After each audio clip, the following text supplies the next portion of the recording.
بسم اللہ الرحمن الرحیم شروع کرتا ہوں اللہ اکبر کا نام سے جو نہایت مہربان اور رحم کرنے والا ہے۔ ترکی کے صدر رجب طیب اردگان نے 13 فروری 2025 کو 2 روزہ سرکاری دورے پر پاکستان کا دورہ کیا۔ اس دوران انہوں نے وزیر اعظم شہباز شریف اور صدر آصف علی زرداری سے ملاقاتیں کی۔ ترکی کے صدر رجب طیب اردگان کا پاکستان کا حالیہ دورہ کاروباری اور اقتصادی نقطہ نظر سے بہت اہمیت کا حامل ہے۔ اس دورے کے دوران پاکستان اور ترکی کے درمیان تجارتی اور اقتصادی تعاون کو مزید فروغ دینے پر بات چیت ہوئی اور مختلف معاہدے طے پائے۔ نمبر 1، کاروباری لحاظ سے اس دورے کی اہمیت: تجارتی تعلقات میں اضافہ۔ پاکستان اور ترکی نے 2 طرفہ تجارتی حجم کو $5 ارب تک بڑھانے کا عزم کیا ہے۔ دونوں ممالک نے مختلف تجارتی رکاوٹوں کو ختم کرنے اور سرمایہ کاری کو فروغ دینے پر اتفاق کیا ہے۔ بزنس فورم کا انعقاد: صدر طیب اردگان نے پاکستان ترکیہ بزنس فورم سے خطاب کیا، جس میں دونوں ممالک کے کاروباری شخصیت نے شرکت کی۔ انفراسٹرکچر، توانائی، ٹیکسٹائل، زراعت اور ٹیکنالوجی کے شعبوں میں سرمایہ کاری کے مواقع پر مزید گفتگو ہوئی۔ مشترکہ منصوبے اور سرمایہ کاری: ترکی کی کمپنیاں پاکستان میں مختلف منصوبوں میں سرمایہ کاری کرنے پر آمادہ ہوئیں، خاص طور پر تعمیرات، توانائی، دفاع اور ٹرانسپورٹ کے شعبوں میں۔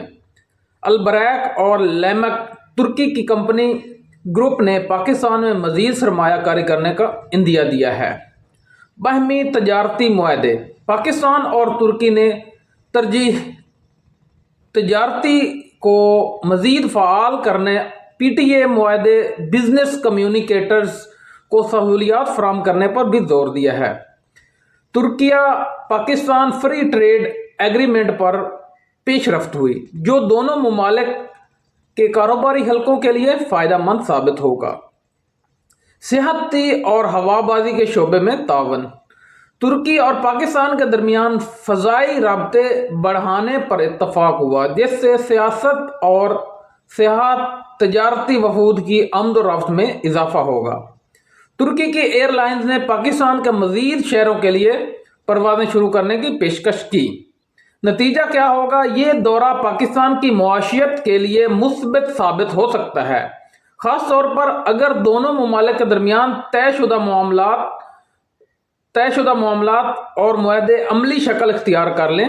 ترکی کے ساتھ مضبوط اقتصادی تعلقات پاکستان کو سرمایہ کاری، تجارتی سہولیات اور صنعتی ترقی کے مزید مواقع فراہم کر سکتے ہیں۔ فروری 2025 کو انہوں نے ایک بیان میں پاکستانی عوام کی مشکل وقت میں حمایت کا ذکر کیا ہے اور پاک ترکی $5 ارب کے تجارتی حجم کے ہدف کے لیے عزم کا اظہار کیا ہے۔ صدر طیب اردگان نے پاکستان اور ترکی کے درمیان مضبوط برادرانہ تعلقات پر زور دیا ہے اور مختلف شعبوں میں تعاون کو مزید فروغ دینے کی خواہش کا اظہار بھی کیا ہے۔ صدر طیب اردگان نے وزیر اعظم محمد شہباز شریف اور صدر آصف علی زرداری سے ملاقاتیں کی اور باہمی دلچسپی کے امور پر تبادلہ خیال کیا۔ دورے کے اختتام پر 14 فروری 2025 کو طیب اردگان ترکی واپس روانہ ہو گئے ہیں۔